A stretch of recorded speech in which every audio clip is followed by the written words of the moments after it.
Assalamualaikum semuanya. Semoga kalian semua dalam keadaan sehat dan dilancarkan rezekinya. Amin ya robbal alamin. Adalah Haris dan Nafisa, sepasang suami istri dari suku Baduy. Hidup mereka selalu berpindah-pindah tempat dengan membawa tendanya yang butut dan seekor hewan unta sebagai kendaraannya. Dimanapun mereka menemukan tempat yang ditumbuhi beberapa pohon kurma, mereka selalu singgah. Begitu pula saat menemukan rumput belukar yang ada kolam dengan air kotor, mereka pasti singgah di tempat tersebut. Kehidupan semacam itu telah mereka jalani bertahun-tahun lamanya. Dan Haris jarang sekali melakukan sesuatu di luar kebiasaannya sehari-hari, yaitu menjerat tikus gurun untuk diambil kulitnya, memintal tali dari serat kurma untuk dijual kepada kafilah yang lewat. Pada suatu hari, dalam pengembaraannya, mereka menemukan mata air di tengah-tengah padang pasir. Kemudian Haris berhenti untuk mencicipinya. "Air ini seperti air surga, rasanya lezat sekali," teriak Haris kegirangan. Sang istri pun ikut turun dan mencicipinya. "Benar sekali wahai suamiku, air ini rasanya enak sekali," balas sang istri. "Air ini harus kita bawa kepada orang yang bisa menghormatinya," ujar Haris. Ia pun memasukkan air tersebut ke dalam 2 kantong yang terbuat dari kulit kambing. Yang satu buat bekal perjalanan dan satunya lagi akan dipersembahkan kepada Baginda Raja. Maka berangkatlah mereka menuju Baghdad untuk menemui Raja Harun al-Rasyid. Mereka berjalan terus tanpa berhenti kecuali untuk mengunyah beberapa buah kurma. Beberapa hari kemudian sampailah mereka di Baghdad dan langsung menuju istana. Ketika hendak masuk gerbang istana, mereka dicegat oleh pengawal. "Mau apa kalian datang kemari?" tanya si pengawal. "Kami membawakan air istimewa, air yang rasanya seperti air surga," jawab Haris dan istrinya. Keduanya pun diperbolehkan masuk dan diantar menghadap Baginda Raja. "Siapa kalian dan ada keperluan apa datang kemari?" tanya Baginda Raja. "Wahai Paduka yang mulia, perkenalkan, nama saya Haris. Saya adalah seorang Baduy yang miskin. Meskipun saya hanya tahu sedikit tentang hal-hal lain, tapi kami sangat mengetahui segala macam air di padang pasir. Dan tujuan saya datang kemari untuk memberitahu bahwa saya telah menemukan mata air yang rasanya lezat seperti air surga," kata Haris menjelaskan. Seketika Baginda Raja terkejut dan penasaran dengan air yang diceritakannya. "Apakah kau bawa contoh airnya?" tanya Baginda Raja. "Benar Paduka yang mulia, dan saya akan persembahkan untuk Paduka," jawab Haris. Ketika Baginda Raja mencicipinya, ternyata rasanya agak asin seperti air laut. "Air seperti ini dibilang seperti air surga. Apanya yang lezat?" pikir Baginda Raja. Namun Baginda Raja tersadar bahwa yang dihadapinya adalah seorang Baduy. Wajar bila mereka menganggap air tersebut terasa lezat, sebab dengan hidup berkelana di padang pasir, mereka sulit menemukan air yang bersih dan jernih. "Baiklah, atas penemuan kalian akan kuberi upah 1000 keping emas. Dan mengenai mata air yang kalian temukan, silahkan bagikan kepada kafilah yang lewat," tutur Baginda Raja. Mendengar hal itu, Haris merasa sangat bahagia karena ia beranggapan mata air yang ditemukannya sangat berharga dan membuat sang raja bangga. Kemudian Baginda Raja memanggil kepala pengawal dan berbisik kepadanya, "Yang bagi kita bukan apa-apa, baginya adalah segala-galanya. Oleh karena itu, bawalah mereka pergi dari istana pada malam hari. Ingat, jangan sampai mereka melihat sungai Tigris, apalagi sampai mencicipi airnya." kawal mereka hingga keluar gerbang kota, perintah Baginda Raja. Begitulah sifat Raja Harun al-Rasyid. Ia tetap menghormati persembahan rakyatnya tanpa harus membuatnya tersinggung. Bahkan ia malah memberinya hadiah. Kisah selanjutnya adalah Abu Nawas berobat kepada tabib yang malas. Dikisahkan Abu Nawas mempunyai profesi baru. Ia menerima jasa sebagai tukang servis toilet. Karena seringnya mendapat orderan, ia sampai lupa waktu dan jarang istirahat. Akibatnya, dalam waktu beberapa hari, ia dilanda sakit panas dan demam. Ketika waktu menjelang malam, kondisi tubuh Abu Nawas semakin lemah.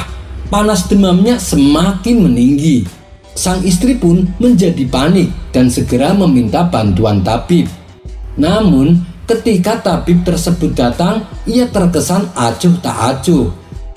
Ini sih hanya sakit biasa, minum pil ini. Kalau besok tidak ada perubahan, panggil saya kembali, kata sang tabib sembari memberikan pilnya. Kemudian ia segera meninggalkan rumah Abu Nawas.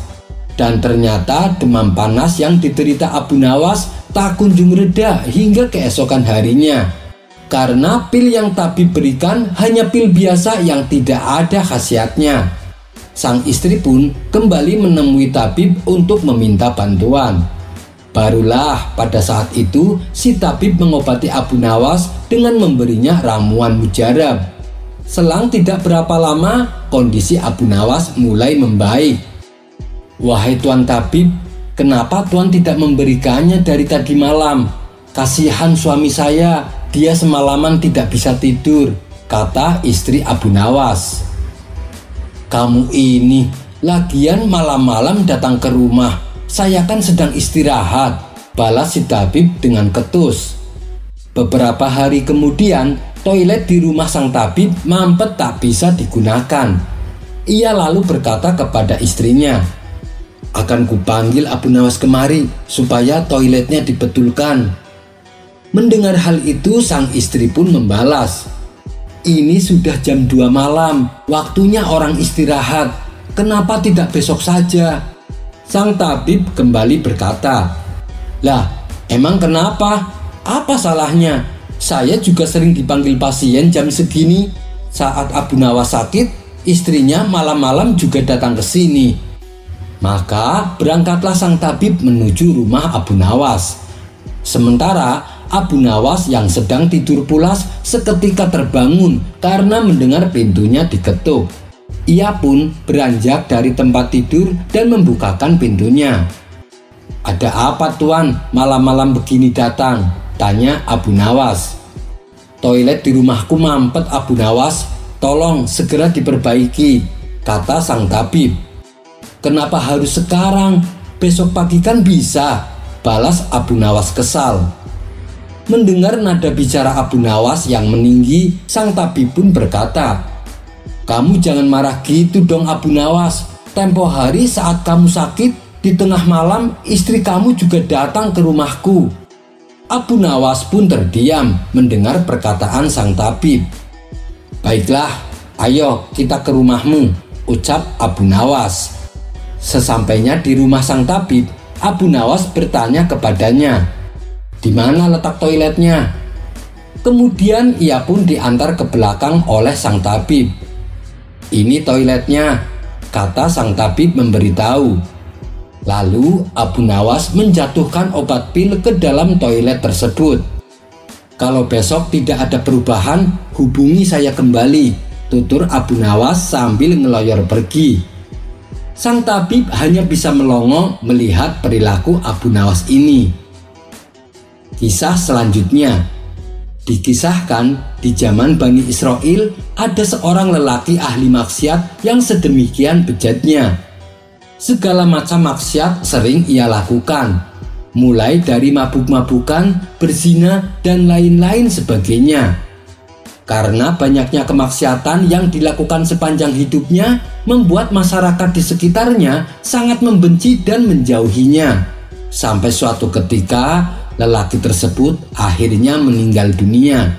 Namun, tak ada seorang pun yang mau mengurus jenazahnya, meskipun hanya sekedar memandikannya, apalagi sampai menguburkannya layaknya jenazah pada umumnya.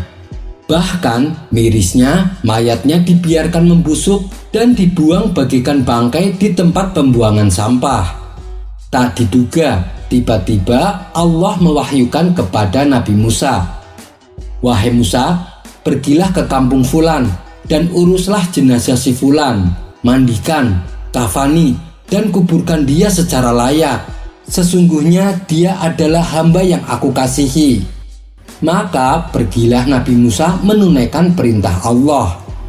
Sesampainya di kampung tersebut, Nabi Musa terkejut bukan main, karena jenazah yang ia cari ternyata sudah membusuk di tempat pembuangan sampah. Ketika Nabi Musa bertanya kepada orang-orang kampung, mereka mengatakan bahwa jenazah itu adalah jenazah orang bejat, ahli maksiat yang tak ada kebaikannya sama sekali. Sesaat Nabi Musa terdiam. Bagaimana mungkin wahyu yang ia terima keliru? Atau jangan-jangan ia telah salah orang? Tapi dari nama dan ciri-ciri yang dimaksud sesuai dengan wahyu yang ia terima. Akhirnya Nabi Musa memutuskan untuk mengambil jenazah tersebut. Kemudian dimandikan di suatu tempat, dikafani, dimakamkan, dan disolatkan.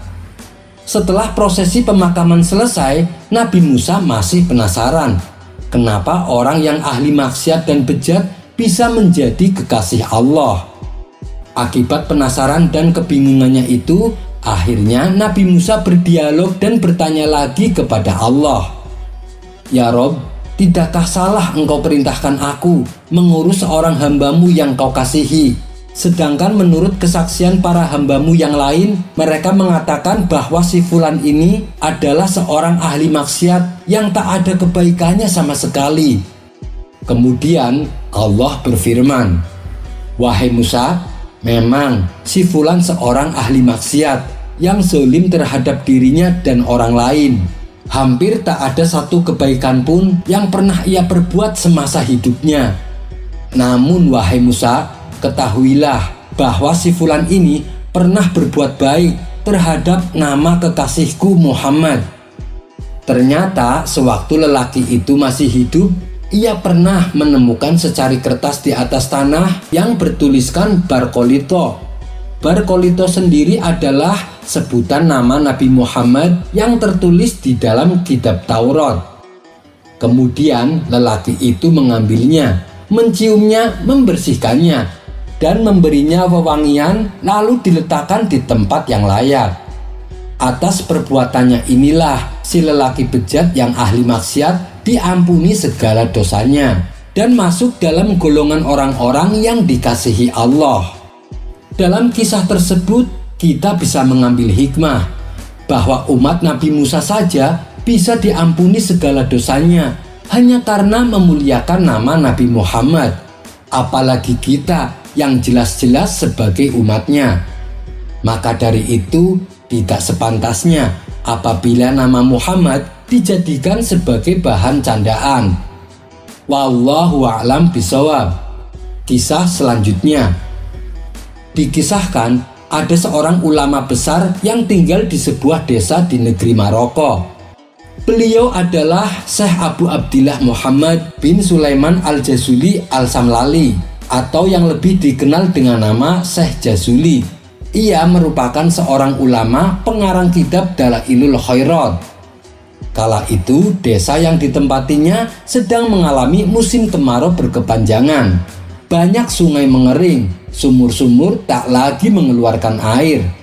Hingga pada suatu ketika Syekh Jazuli melihat ada seorang wanita mendatangi sumur yang sudah kering. Si wanita kemudian duduk di samping sumur seraya berdoa kepada Allah. Tiba-tiba sumur yang sudah mengering tersebut memancarkan air hingga meluber kemana-mana. Mendapati peristiwa yang menakjubkan ini, Syekh Jazuli menghampiri si wanita. Ia penasaran doa apa yang dipanjatkan sehingga doanya langsung terkabul. Ia pun kemudian bertanya kepada si wanita, doa apa yang kau panjatkan?" Wanita itu menjawab, "Aku tidak memohon sesuatu pun kepada Allah kecuali dengan bersolawat kepada Nabi Muhammad. Maka Allah melihatku dengan pandangan rahmat dan mengabulkan doaku." Atas terkabulnya doa si wanita, sehingga sumur itu memancarkan air dan desa tersebut selamat dari kekeringan. Dan kejadian tersebut menjadi sebab utama Syekh Jazuli mengarang kitabnya yang berjudul Dalailul Khairat, yang mana kitab tersebut berisi jenis-jenis sholawat yang sangat barokah. Dan kitab tersebut sudah menyebar luas sampai ke penjuru dunia. Wallahu a'lam bishawab. Kisah selanjutnya. Siang itu langit terlihat mendung. Awan hitam menyelimuti cakrawala. Itu pertanda sebentar lagi akan turun hujan. Benar saja, tidak lama kemudian hujan pun mulai turun. Abu Nawas yang rencananya akan pergi terpaksa mengurungkan niatnya. Ia lebih memilih duduk di depan rumah sambil menikmati secangkir teh hangat. Ketika Abu Nawas sedang memandangi hujan, tiba-tiba pandangannya tertuju pada sosok Abu Jahil tetangganya. Abu Jahil terlihat berlari tergesa-gesa menuju arah rumahnya sendiri. Sifat usil Abu Nawas pun muncul, ingin meledek Abu Jahil. "Hai pelit, kenapa kau berlari tergesa-gesa?" teriak Abu Nawas. "Biar tidak kehujanan, saya kan pakai jubah yang mahal Abu Nawas. Sayang loh kalau sampai basah kena air hujan," kata Abu Jahil balas meledek. "Sungguh bodoh, ada saja orang yang lari dari rahmat Allah," balas Abu Nawas tak mau kalah.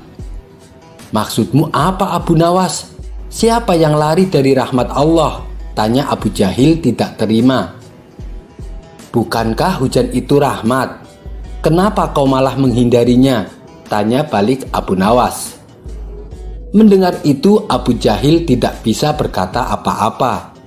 Ia kemudian masuk ke dalam rumah dan menutup pintunya dengan keras. Sementara Abu Nawas tertawa terkekeh-kekeh melihat ulah Abu Jahil. Beberapa hari kemudian, ketika Abu Nawas sedang nongkrong di warung, ia merasakan gelagat sebentar lagi akan turun hujan. Ternyata dugaan Abu Nawas tepat. Rintik gerimis mulai turun dari langit. Ia pun teringat cucian baju di rumahnya yang sedang dijemur. Terpaksa ia berlari dengan tergesa-gesa agar secepatnya tiba di rumah. Kebetulan saat itu Abu Jahil sedang duduk di depan rumah. Melihat Abu Nawas berlari tergesa-gesa di tengah gerimis, Abu Jahil berteriak kepadanya, "Hai Abu Nawas, apakah kau lupa dengan ucapanmu tempo hari? Jangan lari dari rahmat Allah, jangan pula menghindarinya," kata Abu Jahil meledek Abu Nawas. "Siapa yang lari dari rahmat Allah? Justru aku menghormatinya. Aku lari tergesa-gesa agar tidak menginjak rahmat Allah dengan kakiku," balas Abu Nawas. Mendengar jawaban tersebut, muka Abu Jahil menjadi kecut. Niatnya mau meledek, malah ia sendiri yang kembali kena. "Kurang ajar Abu Nawas, ada saja jawabannya," batin Abu Jahil menahan emosi. Setelah Abu Nawas mengambil jemuran bajunya, ia pun duduk di depan rumah sambil memakan daging kambing. Dan ternyata Abu Jahil masih duduk di depan rumahnya sendiri. Melihat Abu Nawas makan daging kambing, Abu Jahil kembali meledek. "Hei Abu Nawas, jangan kebanyakan makan daging kambing, nanti cepat terkena darah tinggi," teriak Abu Jahil. "Saya kira Allah lebih tahu mana yang sedang terkena penyakit darah tinggi," balas Abu Nawas cengengesan. Jawaban Abu Nawas tersebut spontan membuat Abu Jahil bertambah emosi. Ia pun langsung masuk ke dalam rumah dan kembali menutup pintunya dengan keras. Kisah selanjutnya. Beberapa bulan belakangan ini, negara yang dipimpin oleh Baginda Raja Harun al-Rasyid mengalami krisis ekonomi. Fenomena ini tentu sangat mengerikan, sebab beberapa sektor industri dan juga infrastruktur harus terkena imbasnya. Sebagai contoh, banyak bangunan dan juga fasilitas umum negara yang rusak, namun tidak kunjung diperbaiki karena tidak adanya biaya. Sebagai seorang pemimpin, Baginda Raja tentu geram melihat kondisi negerinya ini. Bagaimana tidak? Padahal beberapa tahun terakhir ini, kerajaan Baginda Raja telah berhasil memperluas wilayahnya karena telah berhasil menaklukkan negeri seberang. Di saat negara sedang sukses melebarkan kekuasaannya, justru diterjang krisis ekonomi. Dengan demikian, untuk menindaklanjuti hal tersebut, Baginda Raja mengadakan pertemuan besar-besaran dengan seluruh menteri dan pembantu kerajaan. Adapun salah satu dari pembantu pemerintahan tersebut adalah Abu Nawas. Diketahui bahwa Abu Nawas baru 2 bulan ini ditunjuk sebagai pembantu negara untuk mengurusi pajak. Dengan membawa kertas laporan sesuai dengan divisinya masing-masing, seluruh menteri dan para pembantu kerajaan itu berkumpul di istana kerajaan. Akan tetapi, kertas-kertas laporan yang mereka bawa dari rumah itu ternyata sangat banyak, sehingga sampai berserakan di lantai kerajaan. Tak lama kemudian, Baginda Raja memasuki ruangan untuk memulai rapat. Baginda terlihat sangat marah kepada para menteri yang ikut dalam rapat tersebut. Ia pun berkata, "Bagaimana mungkin banyak infrastruktur di kerajaan ini yang rusak tanpa adanya renovasi? Lalu, kenapa hasil pertanian bisa sangat menurun? Padahal tanah di negara ini sangat subur untuk bercocok tanam. Sebenarnya apa yang kalian lakukan selama ini untuk membantu kerajaan?" Bentak Baginda Raja sangat geram. Semua yang hadir hanya bisa terdiam menundukkan kepalanya masing-masing. Mereka tidak bisa menjawab apa-apa selain hanya menyerahkan tumpukan kertas laporan mereka masing-masing. Ternyata hal ini malah membuat Baginda semakin marah. Akhirnya ia pun merobek-robek dan melempar kertas-kertas laporan para menterinya itu. Karena saking marahnya, sampai ada di antara beberapa pembantu kerajaan ada yang disuruh sampai memakan kertas laporannya oleh Baginda Raja. Begitu juga dengan Abu Nawas. Karena dirinya termasuk dalam pembantu kerajaan, akhirnya ia hanya bisa diam tak berkutik. Kali ini dirinya mengakui akan kurangnya kinerja kerja dalam mengurusi pajak negara. Abu Nawas lalu diperintahkan untuk mempertanggungjawabkan hasil kerjanya itu. Ia pun segera berjalan menghadap Baginda Raja dengan membawa sepotong roti. Karena tingkah Abu Nawas itu, semua yang hadir merasa kaget dan heran. Bagaimana bisa di saat kondisi yang sangat mencekam ini, Abu Nawas malah membawa sepotong roti ke hadapan Baginda Raja. Melihat hal itu, Baginda langsung berkata, "Wahai Abu Nawas, apakah dirimu akan menyuapku dengan sepotong roti itu?" Bentak Baginda Raja. "Bukan begitu, Paduka yang mulia. Laporan pekerjaan hamba semuanya tercatat pada roti ini," jawab Abu Nawas dengan santai. "Apa maksudmu? Di saat seperti ini, apakah engkau menganggapnya sebagai bahan lelucon? Atau engkau hanya mencoba berpura-pura gila lagi di hadapanku agar kamu bisa lolos dari jeratan hukum?" Bentak Baginda semakin geram. Abu Nawas menjawab, "Maaf Paduka yang mulia, usiaku ini sudah cukup lanjut. Aku tidak akan kuat memakan kertas-kertas laporan itu yang nantinya Baginda sobek dan menyuruhku untuk memakannya. Jadi hamba memindahkan semua laporan itu pada sepotong roti ini." Abu Nawas tampaknya ingin mengingatkan rajanya untuk lebih bijaksana dalam mengambil keputusan. Baginda Raja pun akhirnya tersadar jika dirinya harus lebih bijaksana dalam menyelesaikan segala persoalan negara. Dengan begitu, akhirnya semua menteri dan pembantu diminta untuk pergi meninggalkan kerajaan. Pertemuan akan dilanjutkan pada keesokan harinya dengan kepala dingin dan tanpa tekanan, sehingga semua masalah kerajaan dapat diselesaikan lebih mudah sesuai dengan yang diharapkan. Kisah selanjutnya. Kumandang azan Isya, terdengar nyaring dari masjid, sebuah seruan kepada umat Islam untuk segera kembali bersujud kepada Allah. Semua orang-orang berbondong-bondong memenuhi shaf-shaf di ruangan masjid, tak terkecuali Abu Nawas. Ia bergegas mencari shaf tepat di belakang imam. Usai menunaikan sholat Isya, Abu Nawas tak langsung pulang. Ia menyempatkan diri untuk berzikir. Setelah selesai berzikir, waktu pun sudah menunjukkan malam. Abu Nawas segera beranjak pulang. Seperti biasa, untuk sampai ke rumahnya, ia harus melewati tempat pemakaman. Suasana begitu sunyi dan agak gelap menyelimuti sekitar area kuburan. Saat ia sedang asik berjalan, lewatlah kawanan perampok yang kebetulan menuju arah yang sama dengan Abu Nawas. Mereka rata-rata bertubuh kekar dan besar, dan di tangan mereka masing-masing membawa sebilah pedang. Rasa ketakutan pun menghinggap pada diri Abu Nawas. Jangan sampai mereka melihatku, bisa-bisa aku dibunuhnya. Lebih baik aku bersembunyi, pikir Abu Nawas. Derap langkah Abu Nawas mendadak pelan dan gemetaran. Rasa takut kian berkecamuk.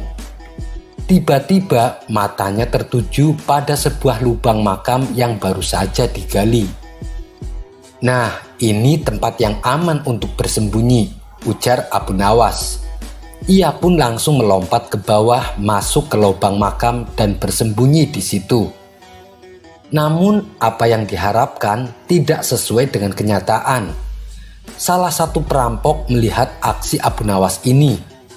"Hei kawan-kawan, sepertinya aku melihat seseorang loncat ke dalam galian tanah itu," kata si perampok kepada teman-temannya.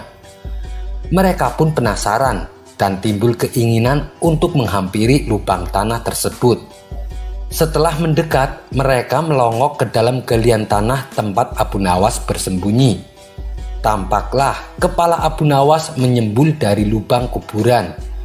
Hal itu tentu membuat kawanan perampok kaget dan heran. "Hei, siapa kamu?" tanya salah satu dari mereka. Abu Nawas terlihat gugup sambil menelan ludah. Perlahan kepalanya mendongak menatap para perampok tersebut.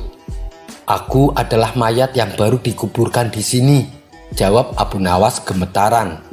"Apakah kalian malaikat penanya kuburan? Kenapa jumlah kalian banyak sekali?" tanya Abu Nawas. Mendengar pertanyaan Abu Nawas, mereka mengernyitkan dahi dan saling tatap satu sama lain.